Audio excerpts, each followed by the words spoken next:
Ça va très bien. Je fais la digestion. Ah. Je me promène. Enfin, maintenant, je dois dire que je promène mes 100 ans. C'est joli ça. On les a fêtés il y a 15 jours. Voilà. Ah, les marchés, j'aimais bien. Je ne mange pas plus.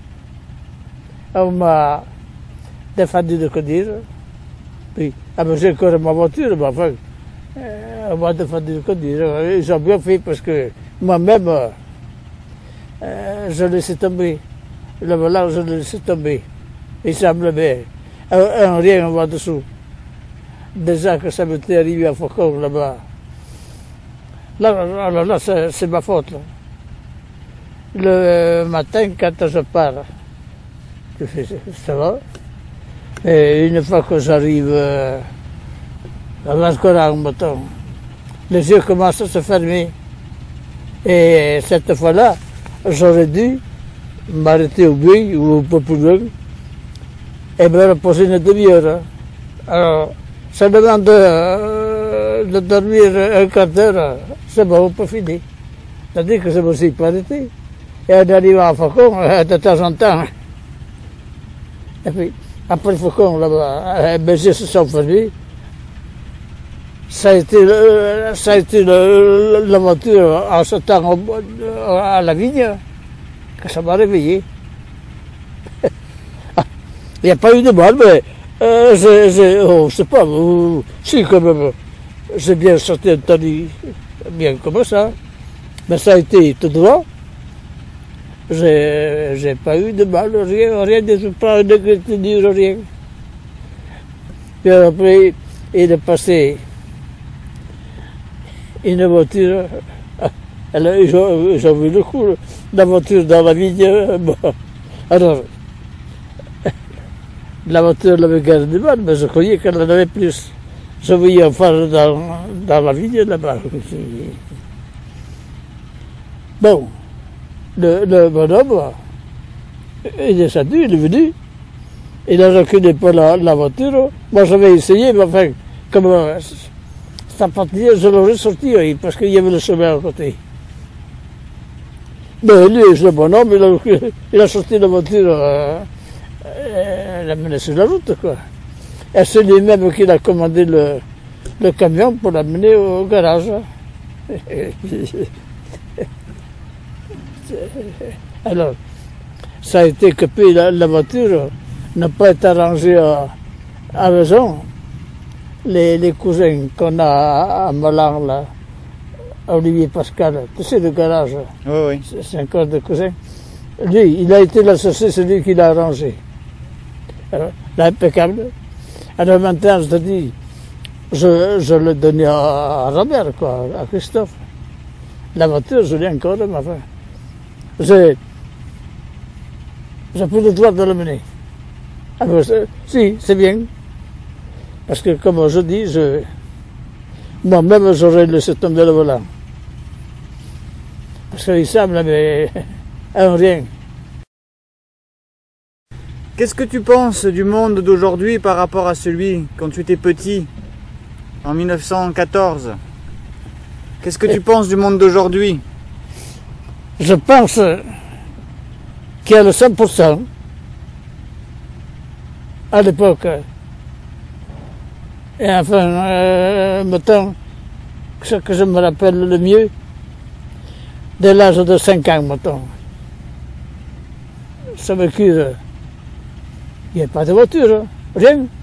Même nous, à l'époque, que je te parle, on n'avait pas un vélo seulement. Et tous les jeunes, tout pareil. Et puis, petit à petit, ça... oui, je suis arrivé quand la guerre est arrivée, quoi. Que j'étais à Vers là-bas, travaillé à Vers, à Cédron, quoi. La guerre est venue. Je suis parti à la guerre. Et puis là, je suis été fait prisonnier. Et j'ai passé 5 ans en Allemagne. Et alors, en arrivant, c'était toujours pareil, question de voiture, question de tracteur, il y a le point. Et puis, quelques temps après, 2 ou 3 ans après, il a commencé par y avoir un tracteur, puis 2, puis 3, et les voitures pareilles. Dans la vallée, des voitures, il y en avait quelques-unes. Tu pouvais traverser la route, tu risquais rien. Même dans les villes là-bas, tu pouvais traverser la rue. C'est bon, s'il arrivait une voiture, tu étais obligé d'enlever, mais tu pouvais finir. Tandis que maintenant, s'il n'y avait pas de passage, un passage pour les piétons. C'est ça que tu appelles le 100%? Eh bien, oui. Ah, ça me cure que moi, là, je perds. Les tracteurs sont arrivés, les voitures, alors, à ce que je te dis, il y a eu le 100%. Comme quand on était petit, des voitures. Il y avait les bêtes, le tambour, le charrette, là d'accord. Et puis alors la bagnole, là où il y a l'hôtel, si tu veux, quoi, à la maison commune, là, tu sais, où il y a la salle de fête. Ça, c'était une grande maison. Ils avaient de terre, beaucoup de terre. Et puis c'est venu que le bonhomme, il a tout mangé. Et premièrement, après, quand il y a eu une voiture à Montauban, enfin je me rappelle bien de lui, deux. Ils avaient acheté une voiture, dont on a vu encore de ces vieilles Renault avec la bâche couverte là. Et je me rappelle une fois on était gosse, que le bonhomme est arrivé. Attends, il y a les chiens. Ah ben lui, il est familier. Il est familier alors. Ouais. Alors où on était? Quelqu'un à Bagnoles qui avait une voiture, une Renault. Ah oui, il est bien. Ce que je me rappelle bien de cette voiture, j'avais peut-être, je me rappelle pas, 5 ou 6 ans, 7. Ah oui. Et je me rappelle bien de cette voiture, elle est arrivée et on entendait du bruit. Parce qu'à l'époque, les voitures, elles sortaient là-bas au Gravas. Tu sais, oui, le Gravas. On l'entendait. Les voitures, elles ne font plus de bruit. Elles arrivent, tu ne les entends pas. À l'époque, tu les entendais. Ils montaient une voiture au corps et tu l'entendais. Maintenant, tu n'entends plus rien. Alors, voilà là. Voilà le 100%. Il n'y avait pas l'électricité, pas l'eau courante? Non, rien. Ah ben ça, tu l'as vu, tu ne l'as pas vu. Mais j'aurais aimé, où il restait les Allemands, là, en bas, là, tu sais, la maison. C'était pas de Sorol, ça. Et là-devant, à l'époque, il y avait un machin où il coulait l'eau dedans, que c'était un grand chêne curé, et l'eau elle coulait là-dedans, où il coulait de l'eau comme ça, hein, parce que là, sur de l'Ouest, il y a de l'eau. Et puis alors après, sur le coup, je ne me rappelle pas l'année qu'il y a eu. Ils ont mis l'eau, quoi, dans les maisons. Quand ils faisaient des tranchées dans son véhicule, de bordel. Pour traverser les gosses, il fallait. Il y avait des tranchées de 1,50 m. Et puis alors là, moi je sais que à ma maison, c'est moi qui l'ai fait mettre de chaque branchement, quoi. Content de tout. Alors, il était le 100%, là. Il fallait partir de la maison en l'eau, ça c'est de l'eau. Tandis que ben c'était bien. On allait exprès ouvrir le robinet pour voir couler l'eau. C'était nouveau, ça. Là, il était le 100%. Et l'électricité? L'électricité, c'est pareil. Quand ils ont mis l'électricité, j'étais à Cédron, là-bas, dans une ferme.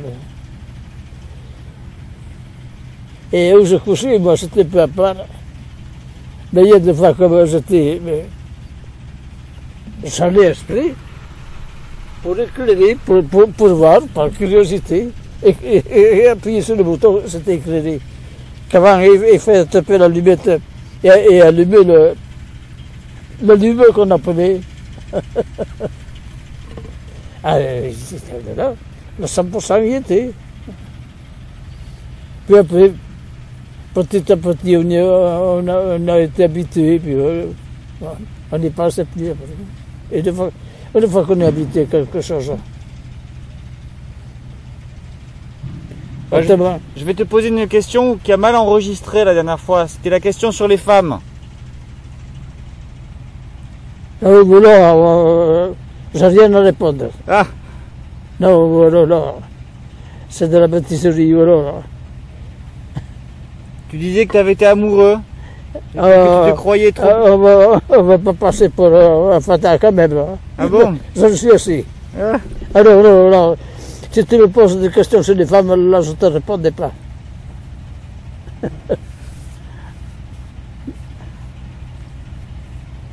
Tu disais que tu avais peur d'être trop pauvre? Et, Tu disais que tu avais peur d'être trop pauvre. hein, Il fallait être riche à l'époque?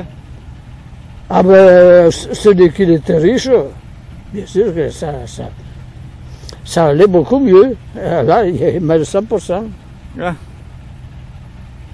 Comme à Saint-Mercure, un peu plus, un peu moins.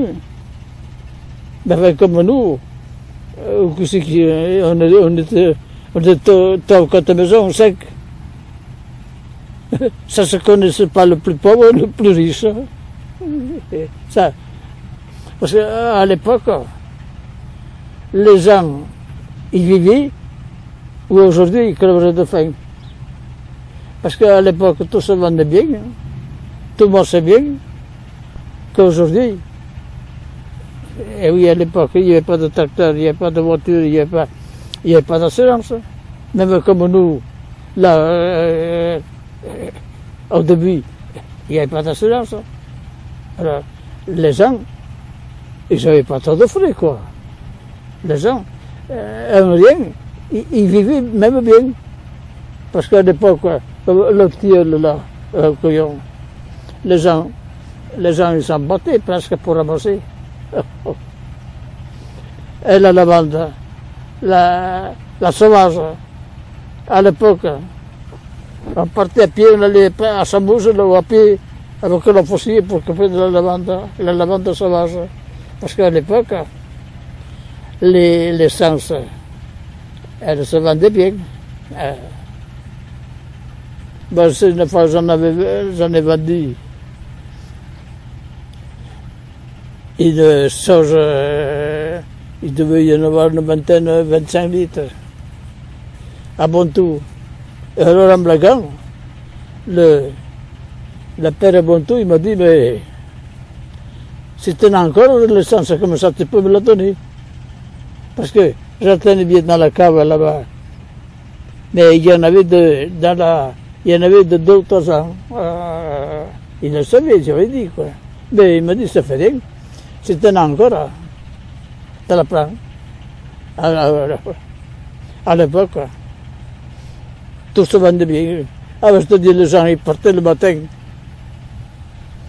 à Samouze pour ramasser de la lavande sauvage. Puis après, alors, petit à petit, il y a eu des plantations par les champs, comme ça. Là c'est de l'abondance. La lavande, l'essence, la fine qu'on appelait, elle était beaucoup plus chère. Et le lavandin, moins cher, parce que ça rendait beaucoup plus, le lavandin. Une passe où il y avait, mettons, 1 litre d'essence, pas la moitié moins, mais il y en avait moins.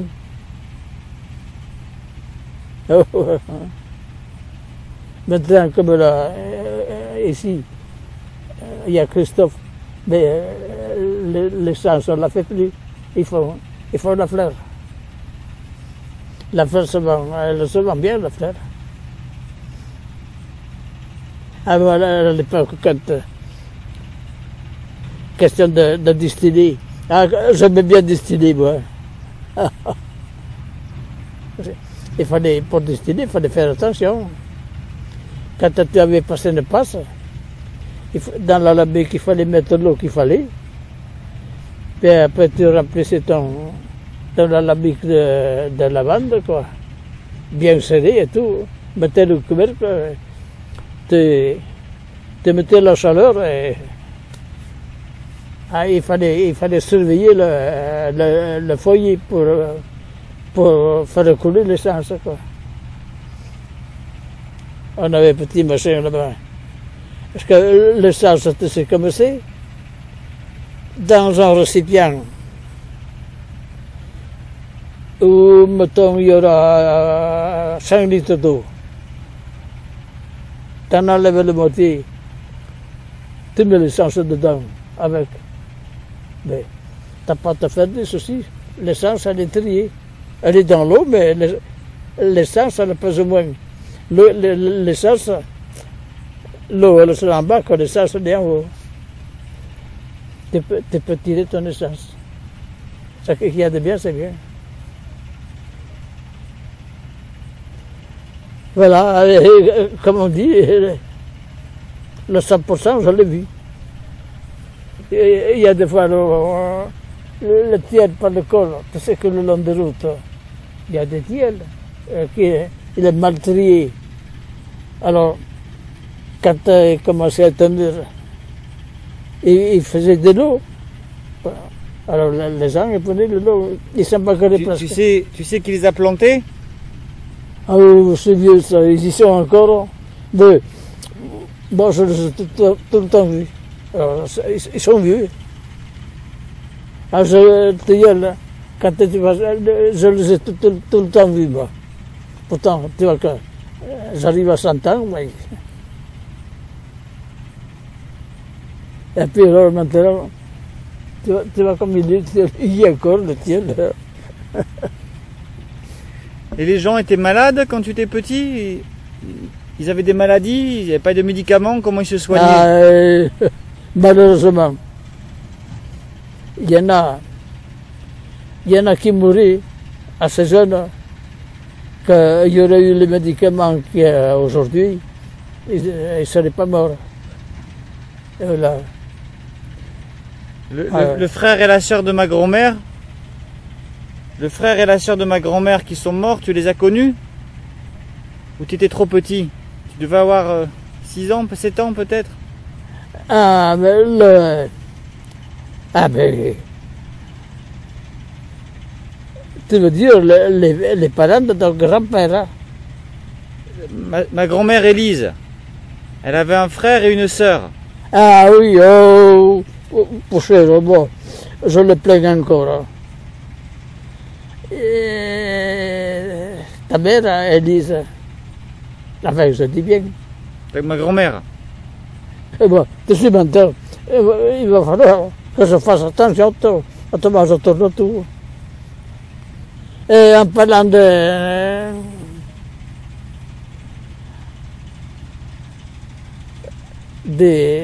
frères et sa sœur, de ta grand-mère, que je me rappelle, elle, quand elle est morte, Marie, on l'appelait. Et je sais qu'on était allé la voir, moi, là, je me rappelle plus l'âge que j'avais, moi. 8, 9 ans, 10, qu'elle, je ne me rappelle plus aussi, mais il me semble qu'elle était un peu plus vieille, un an ou deux de plus. Et quand elle est morte, elle avait que 12 ou 13 ans.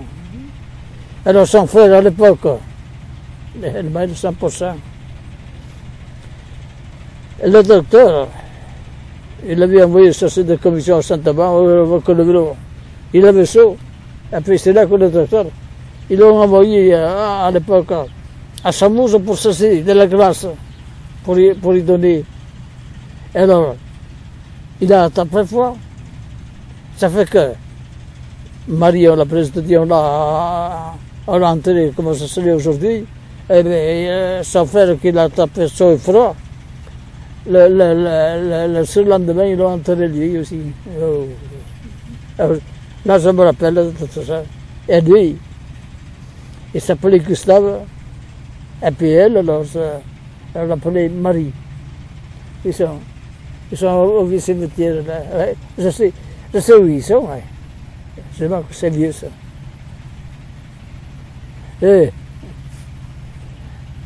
Mais, comme je dis, s'il y avait le remède qu'il y a aujourd'hui, Et leur mère, Julie, tu l'as connue? Ah, Julie de Nebou. Oui. J'ai connu même sa mère de Julie encore. Elles sont enterrées toutes les deux en bas, là, au cimetière. La mère de Julie, si, je me rappelle bien d'elle. Je me rappelle même de son mari, quoi. Qu'il avait fait la guerre de 14. Vaguement, mais je me rappelle que je l'ai vu encore. Mais puis rien de temps après, il est mort. Alors, elle, la mère Julie, seulement qu'elle a touché une bonne pension de son mari. Ça l'est sorti d'affaire. Hein. Oh. Il paraît qu'elle savait guérir les gens avec les plantes. Ah, ça, oui, ça arrivait, oui. Mais maintenant, il y a des plantes qu'on les connaît très. Ça ferait peut-être mieux que des remèdes. Ça va. Mais le premier, on ne les connaît pas. Sur le livre, ils te disent bien le nom pour trouver ça. Il paraît qu'elle allait garder aussi les brebis à Chamouze. Qui? À la mère Julie? Oui. Ah ben à l'époque, Chamouze. Et ce que tu dis là. Ils avaient partagé Chamouze. Alors il y a un troupeau qui venait du côté de Carpentras, là-bas, de plus loin. Et la maison Charol et Julie, comme voilà, ils avaient l'automotive. Alors, la brasserie, tu sais que c'est tout crevé maintenant là-haut, tu sais. Eh bien, à l'époque, ils s'entendaient, ils avaient mélangé les brebis, le père Charol et Julie. Alors, ils allaient garder une semaine chacun à sa bouche. Ils avaient 5 ans. Tu te rappelles de quelque chose de particulier sur elle?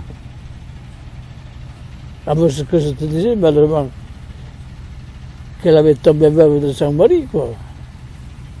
Autrement, de particulier, il travaillait comme tout le monde, quoi. Quelque chose, nous.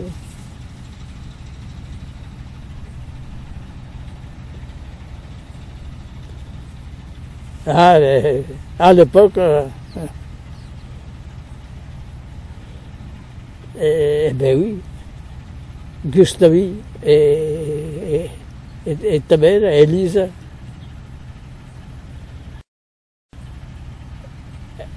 Quand elles étaient là-bas, qui restaient à la maison, là-bas, tu sais. C'est Buisson qui est là, quoi. On y allait souvent, là. On était à peu près du même âge.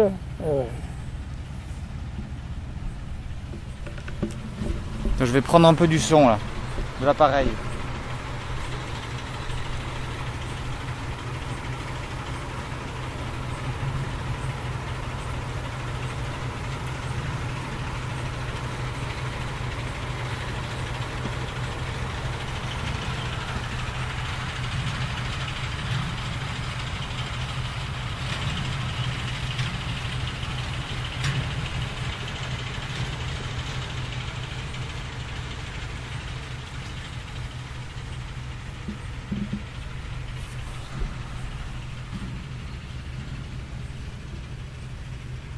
Ils font des choses maintenant, c'est merveilleux.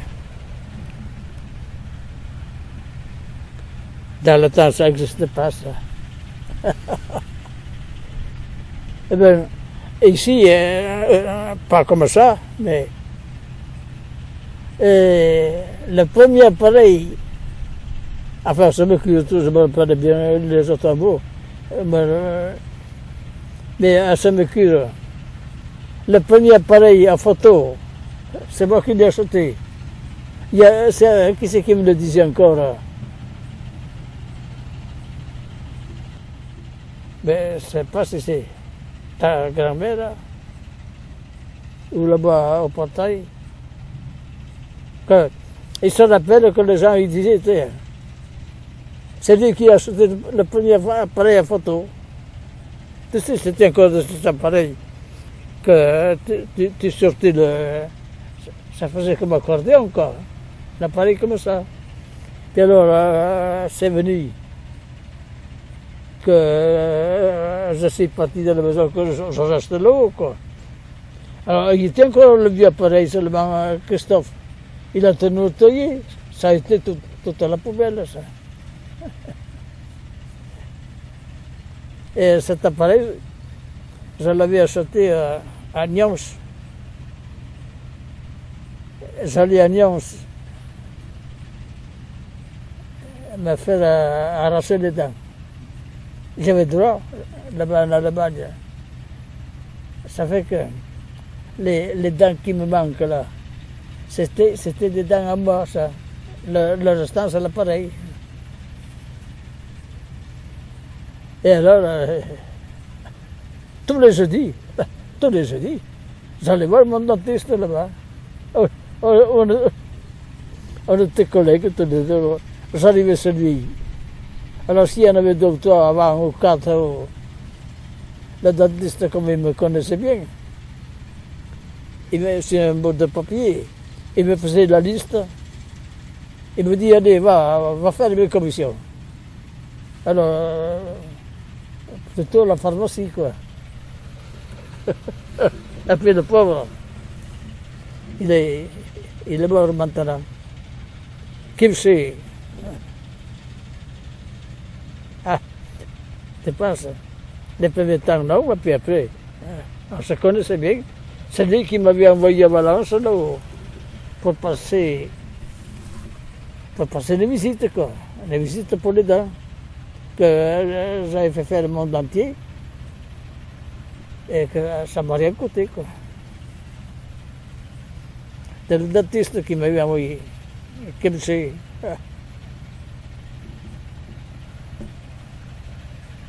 Et puis, je dis, il est mort. Il n'était pas bien vieux quand il est mort.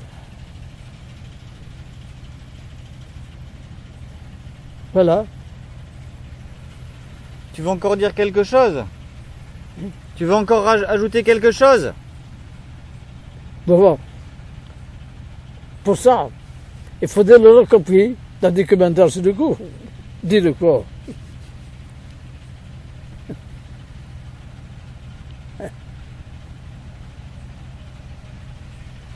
Eh oui. Là, ajouter quoi? Comme on parlait tout à l'heure, quand ça serait à l'époque, pour couper la lavande, c'était la faucille à la main. Comme maintenant, tu vois, il y a la machine. Comme à l'époque, la moissonneuse, là, ça n'existait pas.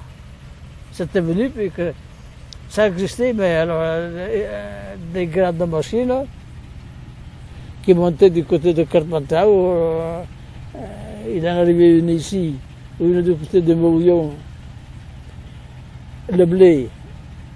Ils avaient fini chez quelqu'un, ils étaient chez le voisin, tant qu'il y en avait.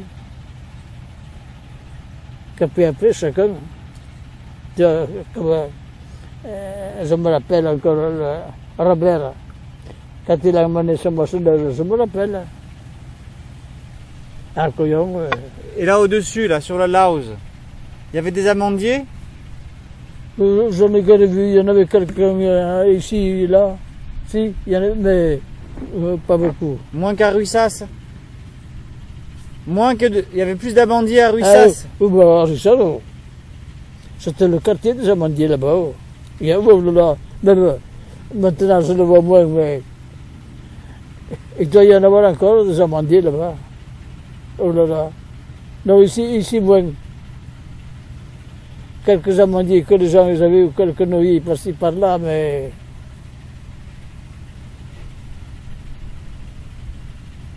Et qu'est-ce qu'on mangeait l'hiver ici?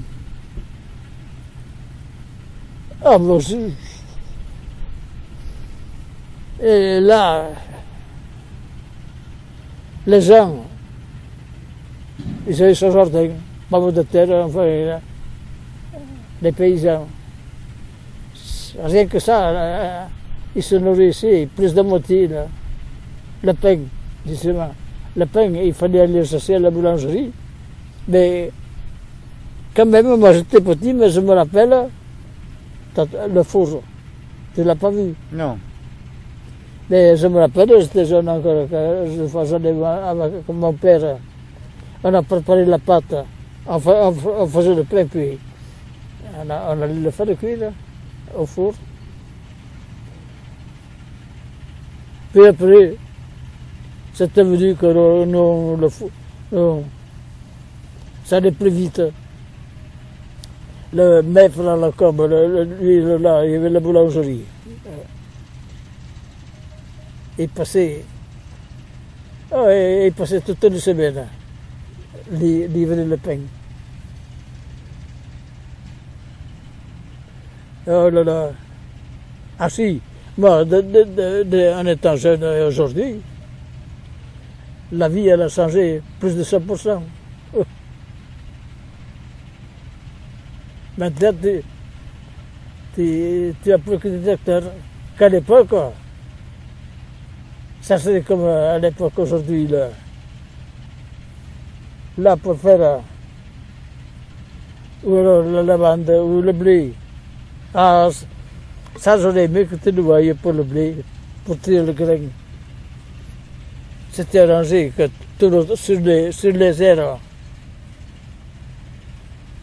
Quand on mettait les herbes comme ça en long, et puis après on mettait les autres comme ça, avec les pieds en l'air, quoi.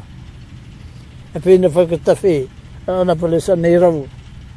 Une fois que c'était fini le tour, on a tenu les bêtes, on la faisait tourner, jusqu'à ce que le grain est parti.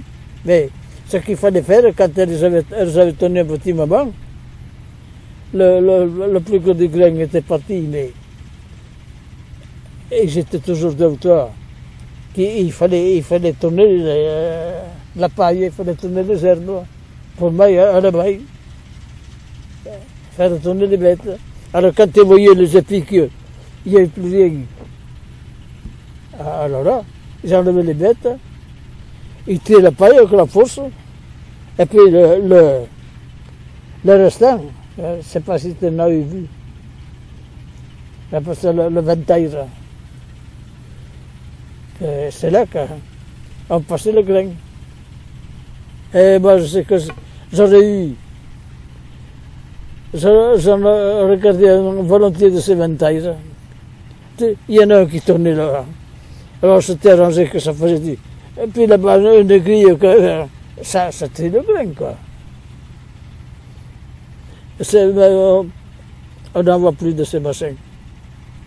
C'est comme là, que moi je l'ai bien vu encore, les ferrailles qu'on appelle, quoi, moitié patois, moitié français. Que quand on écrit de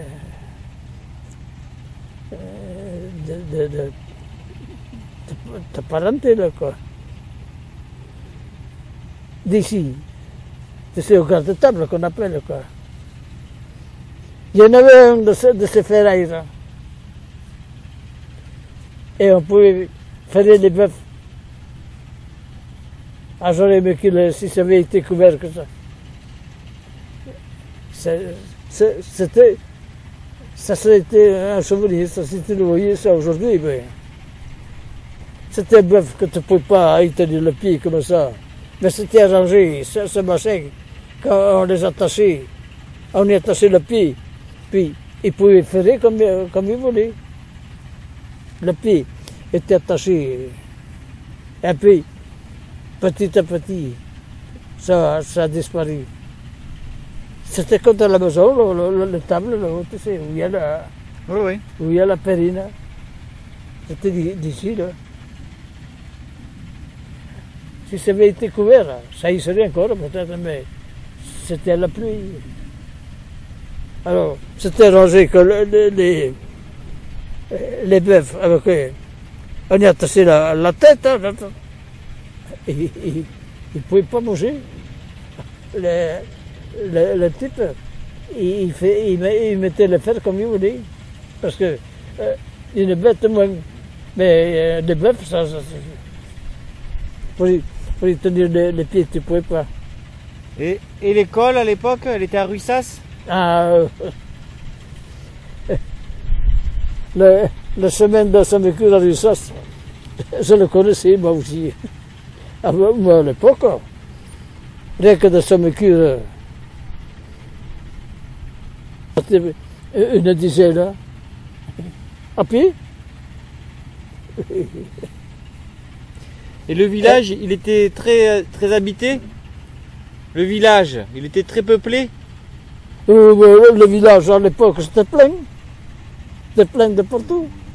Maintenant, il n'y a plus personne. Mais dans toutes les maisons, c'est toi là, à Robert à l'époque, il restait à côté de ce toit là, tu sais. C'est toujours du Robert, que c'est. En ce moment, c'est de la Josette là-bas. Et il ne fait la Josette que le beurre, par exemple. Ça revient à la famille. Mais, alors là, il restait là. Nous, on était 6, à côté, en haut. Et il passe souvent. La maison de pierre, par exemple, tu sais où elle est? Oui. À côté, c'est bien, là, quoi, en haut. Une petite maison. Eh bien, je me rappelle bien de lui. Et puis à côté de la maison de bout, ta grand-mère. Et puis après là-bas, il y a le buisson, c'était plein. Le portail, c'était plein. La maison Pascal, c'était plein. Puis au bout de la maison Pascal, en face de la chapelle là, ça faisait. Et Pascal, il l'a arrangé, mais il y a une bonne femme et son mari. Ils étaient vieux déjà. On appelait ça la pourture. Tu sais. Et alors à l'époque, nous pour quand on est gosse, à la chapelle, ça faisait une petite tôle au mur, que dessous, il y avait la boîte aux lettres. Et alors, cette bonne femme qu'elle était, quand on est gosse, cette tôle, nous, de là-bas, elle était assise sur son escalier, on envoyait des pierres sur la tôle. Ça ne les faisait pas plaisir, ça.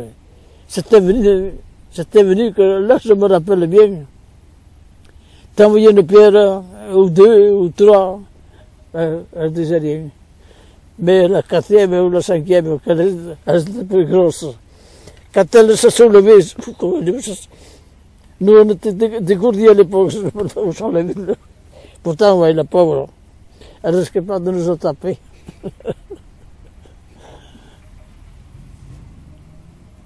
Et à l'époque, ben, tu ne l'as pas connu. Ah ben, Nina, tu l'as connu encore. J'ai des souvenirs, mais j'étais petit. Alors, ça, c'était le père de Nina. Oh, le plus souvent, cette femme que je t'appelle, la penchue, là, que matin et soir, le midi et soir, quoi.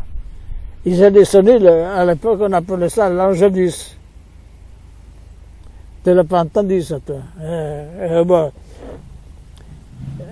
elle savait qu'une fois qu'il a rangé, j'avais sonné. Je savais le sonner, l'Angélus.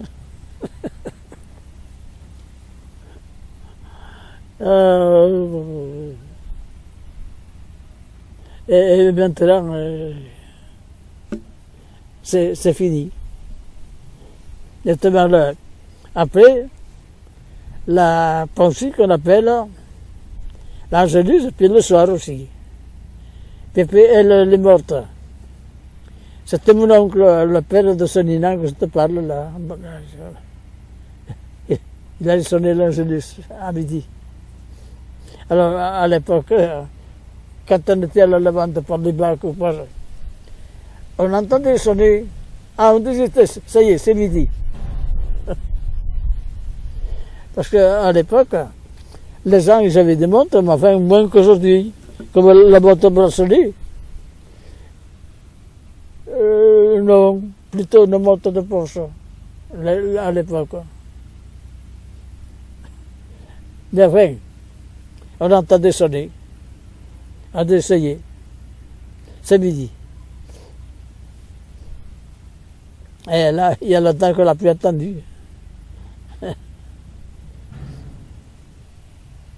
On va arrêter peut-être? On va arrêter? Ah oui, si tu veux, si tu veux. Ou tu veux encore dire quelque chose? Tu parles pas encore? Dimanche? Ah, tu t'en vas? Eh oui. Pour du bon alors? Eh oui. Ah oui, mais l'école ouvre pas encore. Mais j'ai du travail. Ah, tu te manques? Ben, faut que je commence à préparer avant. Il faut que je prépare avant. Ah oui, parce que tu es toujours professeur, quoi. Oui, oui. Ah oui.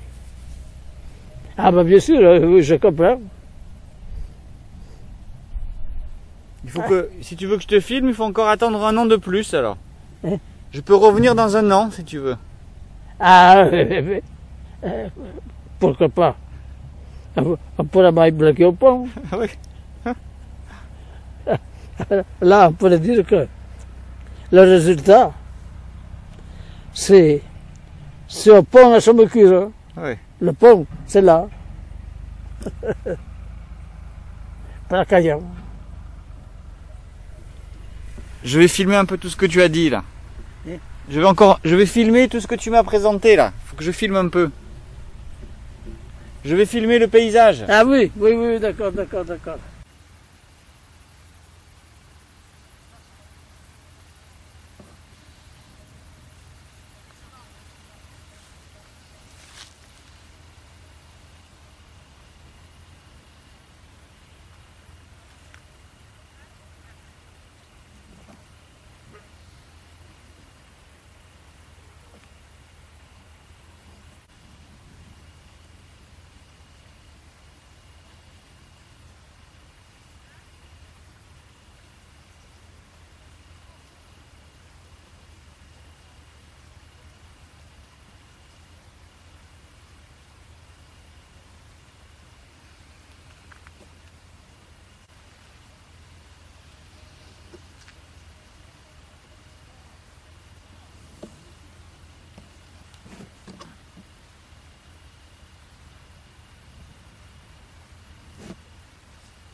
C'est malheureux, mais je me fais sourd. Hein? Je me fais sourd. Ah oui, oui.